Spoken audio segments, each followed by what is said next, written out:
at that point, I must have done 10 barbecue trips. Still on the real estate company's dime or no? No, I did as much as I can. He had made so much money by that point. It's like there's definitely a lot more money in houses than brisket. Let me tell you, than ribs.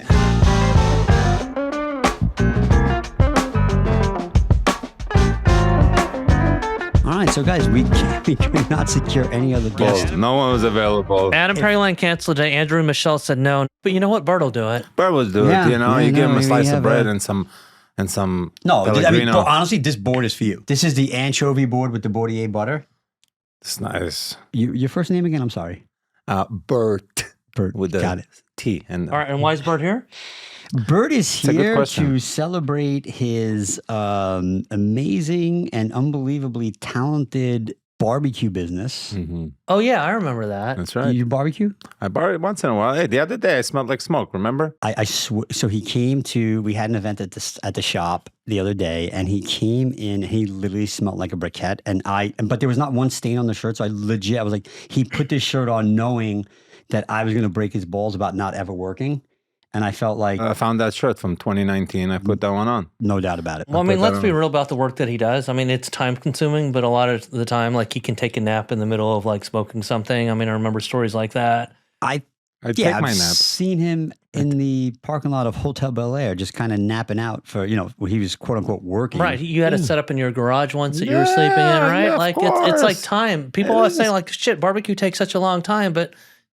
part of the time you were asleep. Barbecue is hard work. It's not slicing cheese. This is work. This is a lot of work. It's not carving meat that's already been aged for 3 years. Like, this is doing the work. And like, to be real, like I remember the work. So the thing that I actually want to talk about is I want to talk about like hype beast culture. I want to talk about drop culture. I want to talk about food culture because you tapped into all of that shit at the same time, right? Yeah. So 2017, I'm playing in a poker game at a friend's house in Brentwood.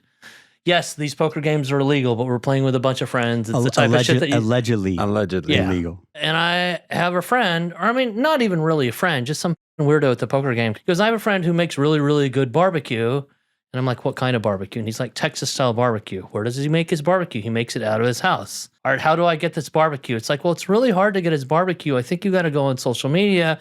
But if you text me, I can text him. And at this point, I'm just like, kind of weird and illicit, like, because remember, I'm playing in a quasi-legal poker game, and some guy's just like offering me like this barbecue because he's heard that I write about food, but I don't think he's read any of my shit. Mm-hmm. And my natural instinct, of course, is like, yeah, sure, fuck it, I'll try this barbecue, right? And then I end up at your house, and tell me what happened then. Well, can I back? Can I just ask? How did you initially start doing? Like, where did that even come from? Let alone think to do it out of your house. It was all natural and organic and completely by chance. There was no real plan in place. I went to Texas for this barbecue, for this real estate related conference. That was the industry I was in. Of course, I'm in Texas. I got to have some barbecue. And I went to some place, had some barbecue. I ended up going from place to place to place, never going to the actual conferences. It was an amazing kind of like a thing I was doing over there. The company would fly me out for this event. But I did not go into the conference once. And instead, I was just eating barbecue all around the city, around the state. I was eating it. And at the end of the day, I would meet up with the company that invited me for this conference. And I would tell them a few things that I would pick up from people that I was meeting along the way. And so they never questioned whether I was in this conference or not.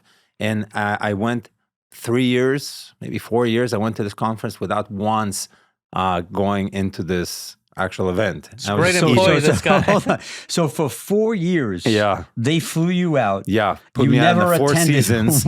not once. One real estate convention, but you ate barbecue for 4 years and no one found that out? What were your numbers in terms of selling real estate? You must have just been naturally crushing to get away with this shit, right? I was great at it. The company was trying to recruit me, wanted to bring me in. They spent some money on this recruitment. And after a few years of doing this, I felt bad and really it made sense. And I moved. They did get me at the end. So they got their money back. All right, good. Okay, so fast forward, go ahead. Yeah, and then I came home. You know, I wanted to have this barbecue at home. It wasn't available. There was Slab did not exist. You know, Moosecraft did not exist. All these places did not exist. All we had at that time was one place really that was doing Texas style barbecue, and it was in Compton. And you know, I started making it at home. I had a small But green wait, egg. back up a second. Did you learn on YouTube? Because Learn on it's like, YouTube. yeah, learn right? learn on YouTube and by trial and error doing it. And I remember still once in a while I see a picture of some brisket or some barbecue, something that I made. And I remember, you know, I see it. I remember when I took that photo, how amazing I thought that brisket was, or the ribs, or whatever it may be. I was, you know, I started doing it at home, and, you know, I was bringing barbecue with me wherever I was going. I was just packing up brisket and ribs and whatever it is. I was making it, and I would just make it again, and I would make it again, and I would give it away. I would give it away at open houses. I would give it away wherever, you know. I would send people offers on homes with, you know, bags of barbecue, did whatever, you know, and it was all just for fun, shits and giggles, man. You know, it was all for fun, without any intention of ever doing anything like this, opening a restaurant, never. And you know, one of these days, I bumped into some friends of mine who had this hospitality group, great hospitality group, and I brought them some barbecue and some sandwiches and some things. And I remember one of the partners was saying, like, listen, man, we want to open up a barbecue concept. Why don't you do this with us? And you know, I've said this before, but I had no intentions of a restaurant, never thought about it. And when they said it, I said, you know, sure, whatever, you know, let's do it. And that's it. Thought nothing of it. That's exactly the story of how I started doing this podcast. It's like But- literally like, but- sure, it's never really going to happen. It's never. But look, you know, I love food. I love. I travel a lot. I always eat in different places, different countries, wherever I get to travel, and you know, always loved it. And had you told me then that I would get to know all these people, all these great barbecue people, all these great chefs, all these great people in our industry, get to travel, get to have these experiences that I've had, I would have never believed it. You know, so, and it all came from barbecue, from brisket, from ribs, from all doing all these things, you know. And at the time, LA was at a certain state. There wasn't much of it. And now, you know, like we were chatting about earlier, now there's so much more barbecue, so many more options in LA and California. And it's really only the beginning if you're comparing it to other barbecue regions, Yeah, like Texas. There's so much whatever. room to grow. But So much. But let's talk about how serious it got, right? Because Yeah. you did open a restaurant. That I restaurant did. is called Slab, Slab barbecue. right? There was a non-rhetorical question, essentially, right? Or like whatever, a question with an answer that was self-evident, whatever you, You want have to to say. explain. Yeah, you got to talk slower and just explain it a little more clear so Bert understands. It's true. Yeah.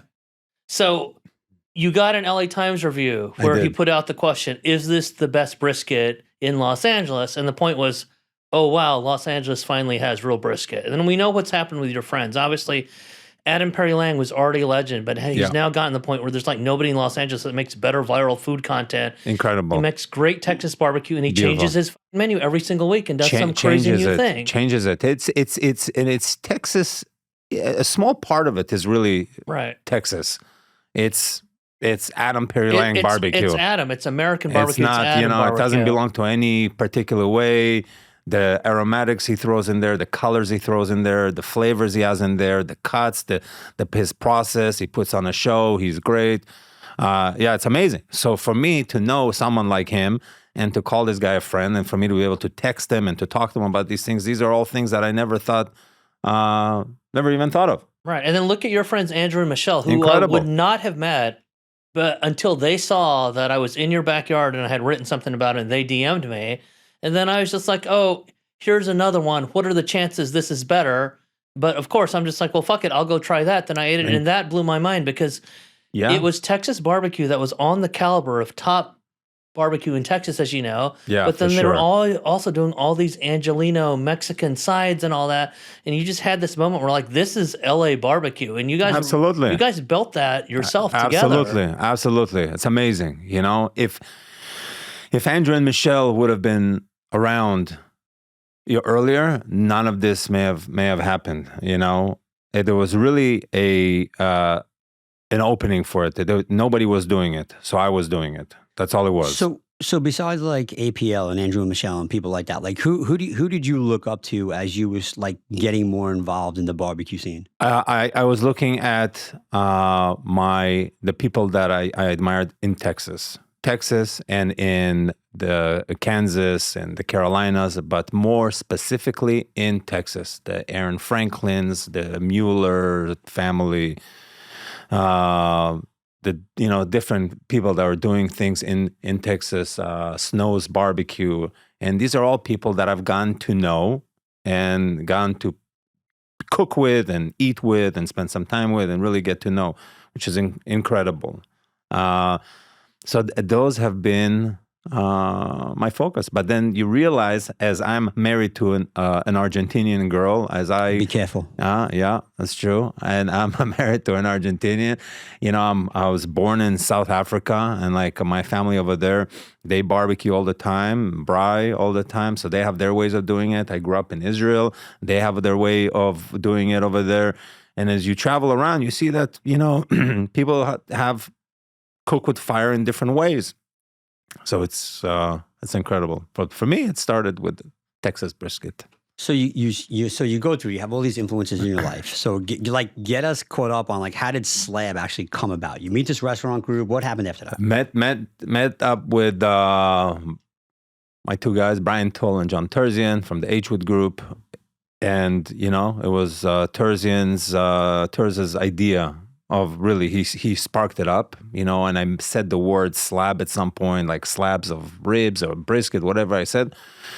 And he's like, slab, huh? That'd be a good name for shit. Yeah, whatever you say, let's do it, because at that time, I had this Trudy's underground barbecue thing brewing, really. And that was my friend's mom. So I didn't really want to bring in that into the mix because that was an inside joke between some friends. It's my friend's mom. So we went with Slab. What's funny is that at that point, I must have done 10 barbecue trips, crawls throughout Texas. Going meeting with some guys. Still on the real estate company's dime or no? No. I did as much as I can. This is on your own? This is on my own. This is on my own. He had made so much money by that point. It's like... Yeah. He sold so many houses like that this trip down. was just... Let me tell you, this big time. There's definitely a lot more money in houses than brisket. Let me tell you, than ribs. But we of all the events, later we realized that actually there was another Slab in Texas, which we had no idea because they said Slab. We would have said no, there's another Slab, so we would have done another name, whatever. But yes, that's how Slab came up, and then we started. We went, looked at a few places, looked at a few locations. And then all of a sudden you have this moment and you think, wow, this is really happening. We're really about to open a restaurant to get this going. So it was incredible. I had no knowledge, no experience. I don't know, I have maybe a little more now. So, all right. So where's your first location and how did you guys come up with the idea to start there? First location came up on 3rd Street. Well, the one that we went with. There was an abandoned synagogue. That was like our first location that we were really looking at. And we had these ideas of doing this smokehouse in this, in this area of the synagogue. It's called a mikveh, and the mikveh is like where women go to bathe before a wedding and before they get married. And I thought, wow, like to cook, whole hogs here in this space. So it was really, we went pretty far until we realized, we can't. This doesn't feel right. We couldn't do it here. We were, and then and then I think there was another location, but ultimately we ended up with on 3rd Street. One of my guys, our partners, had a relationship with that landlord, and the opportunity came up. It was a space for it was this very LA legendary bakery that was there, Doughboys Bakery, which I loved as well. It was crazy to see it all happen, for it to really come together. And yeah, we went into it. We opened in November of 2018 after really about a year and a half of work, of permits, of things, and this and that. Took us about a year and a half. We opened November in 2018. And, we've recently opened our second location in Pasadena. All of it is learning in progress. The food cost, the labor cost. Right, in the hardest city to do it in America right now. Let's be Very, real about it. very, very, very, very hard. Very hard. And, it's also hard to find people who want to join you in this. Did you tell them they get to take naps in the middle of the night though when you try to recruit these people? it was for a impossible. chef, I've never seen anybody sleep as long as you do. Yeah, right. I sleep at the restaurant. Well, I used to. I haven't in a while, but I used to, and I would love that. It was quiet. Right. It was quiet. You were on the clock? It was nice. No, when I went to Burt's house for the first time, the thing that I realized is like, wow, this is actually real work. Yeah. I mean, we're f***ing around about him taking a nap, but there'd literally be friends who would show up before dinner, hang out with Burt, eat some stuff, go to dinner, go out somewhere else after dinner. And like, look, LA's not that late of a town, but they'd be out for like 7 hours and he'd come back and Burt would still be there and he hadn't even put the ribs on yet. Yeah, listen, it was a 24-hour shift, people would come, they would hang out. It was hard. Like, you get naps. If you can sleep, you get maybe like 10, 15 minutes. I remember you were painting and stuff too, because you're also an artist, right? Yeah, I was painting. It was great. I mean, that's my grandfather always painted. I come from a family of artists, so I would love to do that. I would love to do that if I can. But it was a lot of work. I would go to sleep when it was like in the middle of the night. I would go to sleep knowing that I sort of have to pee. And I would go to sleep knowing that, if the alarm clock doesn't wake me up, my bladder will. And that was like my way of doing pro it. tip. Does it? Yeah. Pro tip, guys. Go to sleep when you Drink have a gallon of water when you before have you fall things to asleep do. when you have something on the barbecue. I would have to wake up, because then you wake up, you're so tired, like it's like a violently waking Right, up. but you're amped, yeah. You're waking up, you're moving, you're rotating things around. It's hot, you just burned yourself. It's 3 a.m, it's 2 a.m, it's 4 a.m.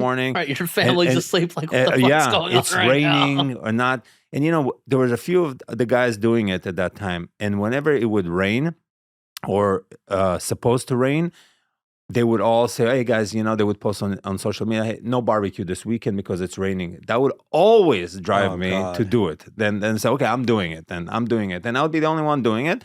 But it's hard work, man. It's not easy, without a doubt. So, Burt, you were talking about obviously like growing up in Israel. Yeah. And I sort of want to talk about the idea of your dream restaurant, because we've talked about this before. What else you might want to do in the future, right? Because as you know, there's a moment. You're close, obviously, with Ori and Genevieve, who have Bavel, who have Safis. You're close with Mike, who has Zahav.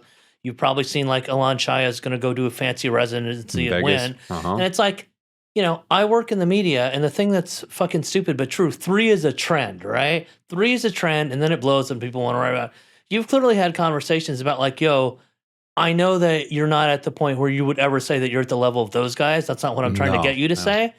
But you could do something that sort of rides the energy of what they've done before. And it seems like in your mind, you want to do that, right? I do. Well, I after all this barbecue and eating all this barbecue, I realized that what I'm cooking at home the most and cooking for my friends and what I gravitate towards more at that time was, making food that was familiar to me.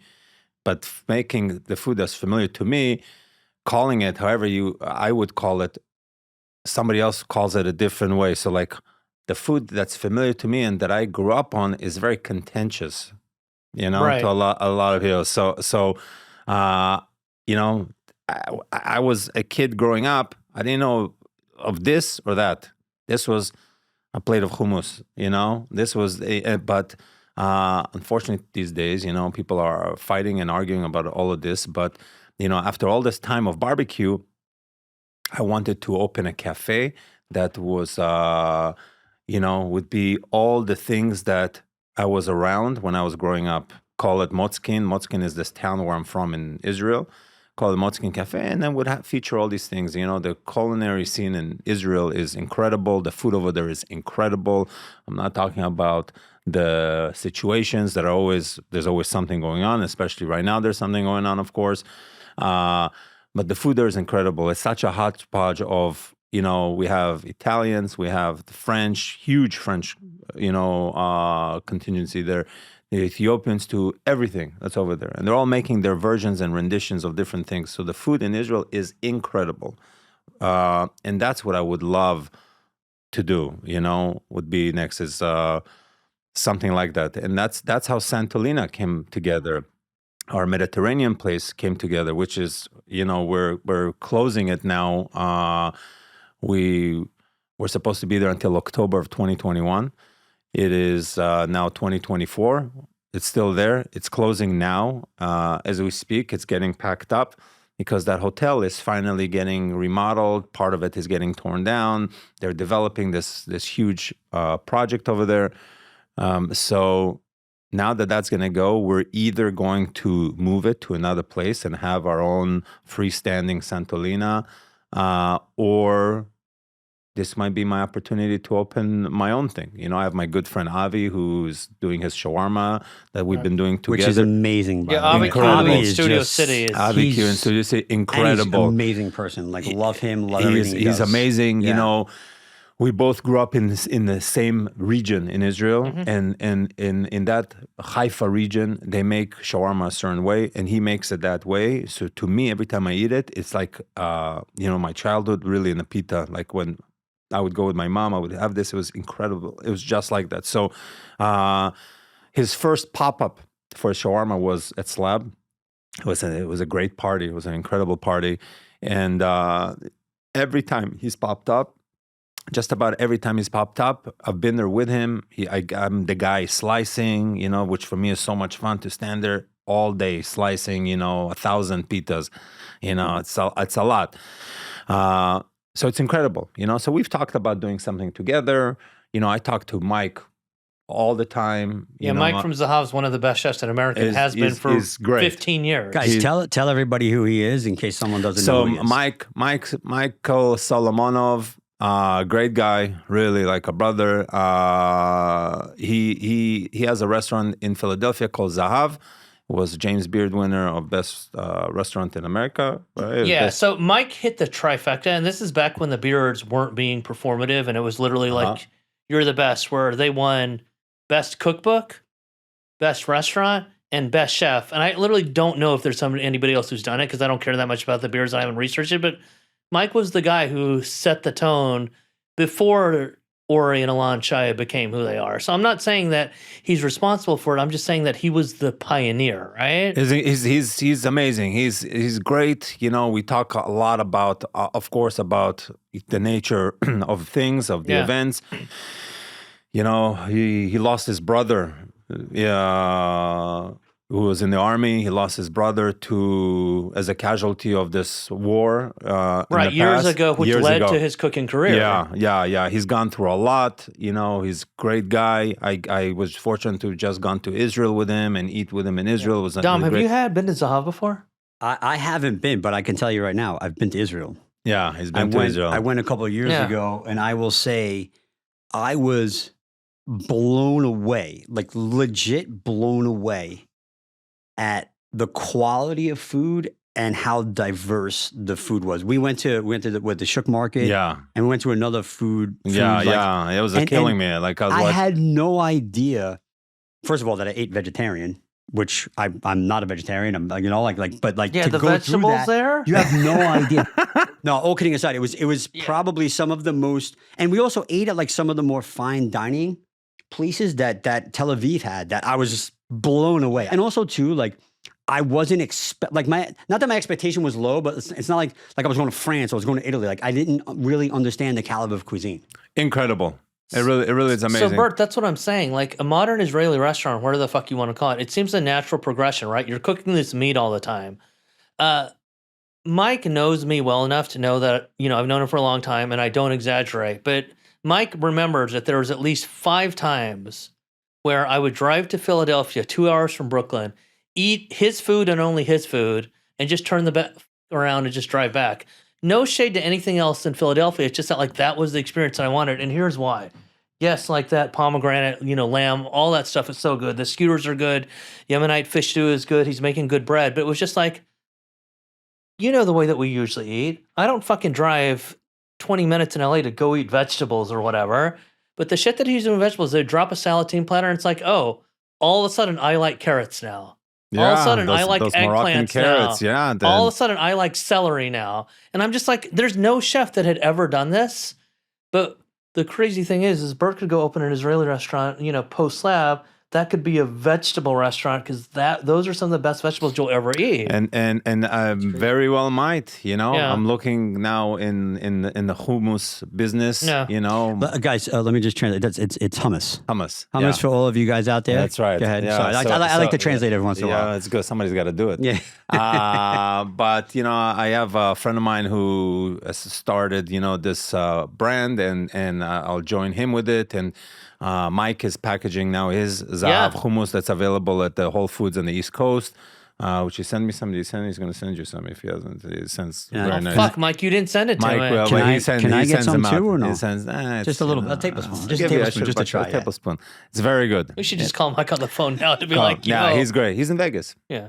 He's in Vegas opening his Federal Donuts in Yeah. Oh, good for you. That's awesome. in Durango over there Yeah. or whatever. Oh, this is what we should talk about, right? Durango's Why not Vegas for you? So many of your friends are there. Prince Street is there. Uncle Paulie's is yeah, there. we're looking in Vegas. Yeah. I've done a couple of events with the Wynn. We have a property at the Wynn now, Delilah. That's at the Wynn, and so I think it's a which natural. is the hardest reservation to get. It's a tough It's reservation. Let me tell you, I sometimes And even if I you come know through. Burt, it's still hard. Yeah. Sometimes I come through, sometimes I don't. It's really The majority of the time really- he doesn't. but sometimes I do. Sometimes. I do. I'll give you that. We're looking at Durango. Durango now is going to have a second phase, and Right. we're I mean, gonna we've go. heard By the some way, friends. that hotel is one of my favorite hotels. We were just It's there beautiful. a few months ago. Not only is it beautiful, what they did to curate that food market and The all that was Fertitas, unbelievable. Tall Cooper Moon, all of them, like they They get it. Get it. They get completely it. They get get it. it. Like, They're dialed in. Yeah, and it's Our fucking friend- Tal is amazing. the man. Tal is the man. Okay, Yeah, well, it's, this yeah, is it's it. just the pumps. We're The good. pump. yeah. Yeah, so guys, we're filming live here at the cheese store. You could hear people running up and down the steps. You could hear pumps going off. Yeah, and people Dom's down here screaming. ignoring Yeah, all yeah. of his like Yeah, my phone A-list is- celebrity chef clients. People to running. being like, yo, I need Yeah. my fucking truffles. Where are you?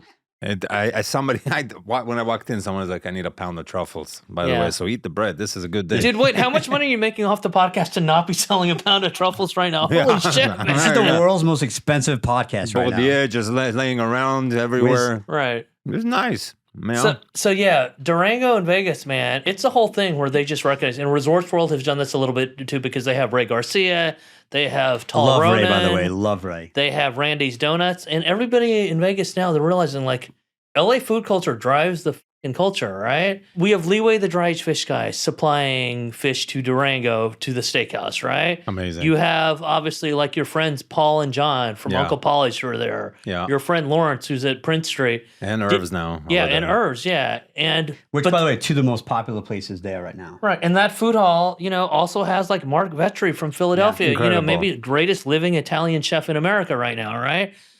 Did you ever think that this stuff that like all this stuff ties in together? Because on one level, yes, you take your food very seriously, but you're making brisket. These guys are making sandwiches inspired by their childhood from Queens. These guys are putting pepperoni cups on pizza, and this is a cheeseburger. How does this mean you get to go to Vegas now? What's different about you guys versus everybody else? Like you were saying, it's. I think part of it is going to be that we're bringing something from LA, bringing some kind of color. We're bringing this brand. We're bringing, the H Wood, fold with us. We do a lot of great events in Las Vegas. We do a lot of great events around the world. So I think it makes sense for Slab to go into Las Vegas, for H Wood to be in Las Vegas. And it would be amazing to get to do something with all these guys, Vetri and everybody else. And there's more coming to Las Vegas. So we're going to, this is like a little surprise element here. So we're going to bring in, come in, guys. So we did like a little bit of research on you, Burt. In addition to hummus, we know that one of your favorite foods is steak. So we decided to serve you like a little bit of steak just to kind of make you feel a little bit more at home. I mean, granted, it's not slab steak, but it's our rendition. Okay. You could drop.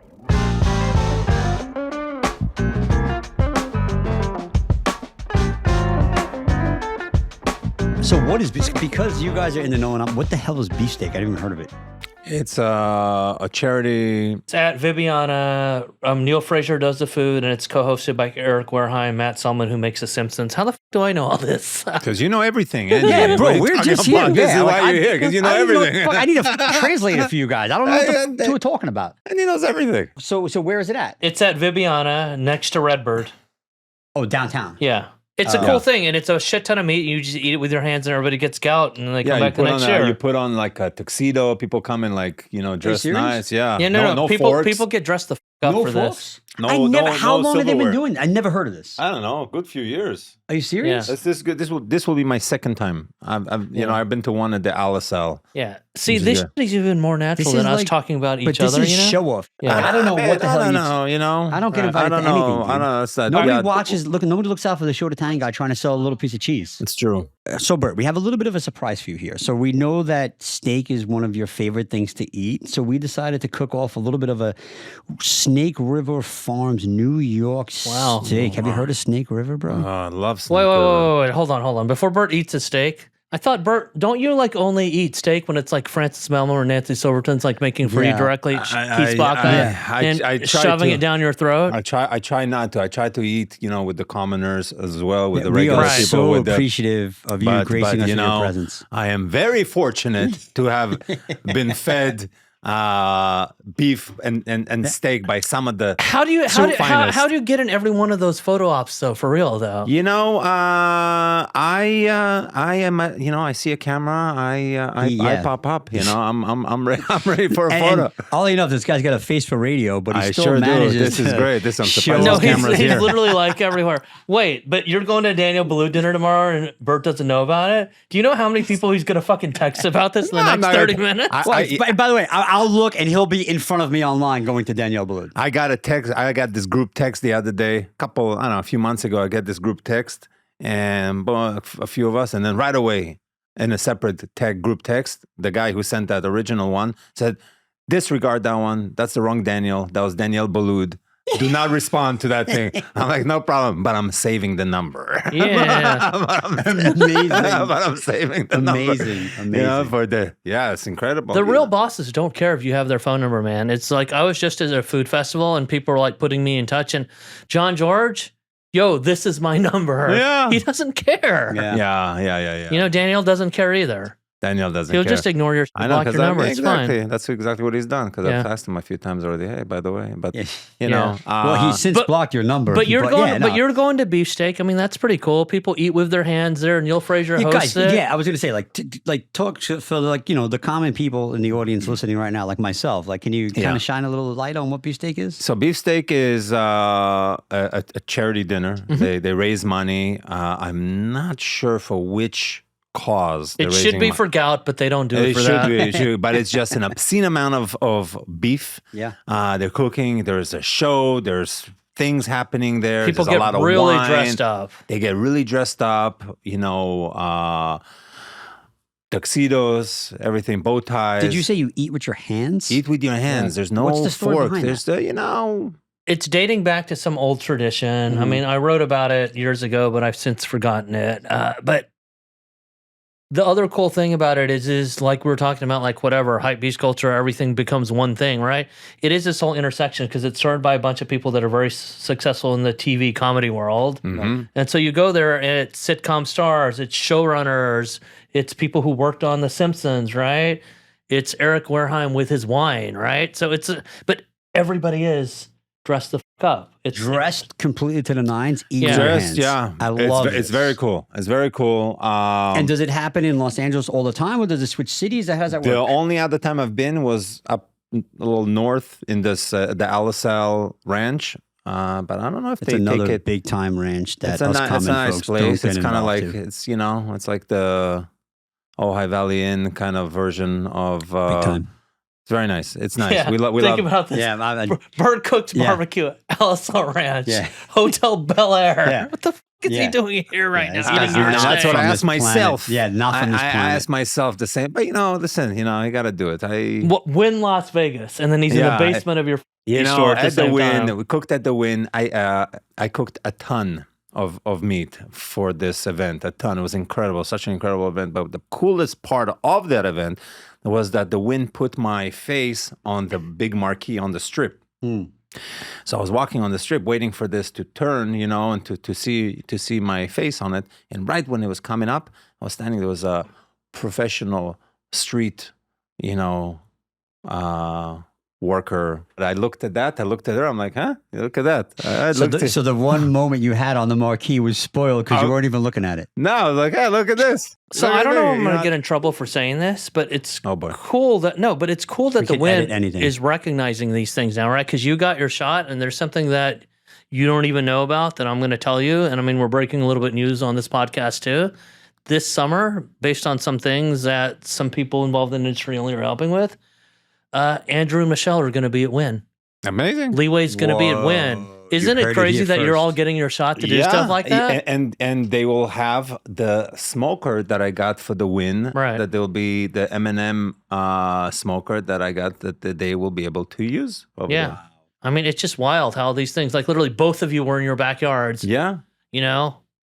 Sending DMs to people, and look at this, fanciest hotel in Vegas, no question. I love it. A marquee at the Win now from his backyard. I love it. That's crazy. Yeah.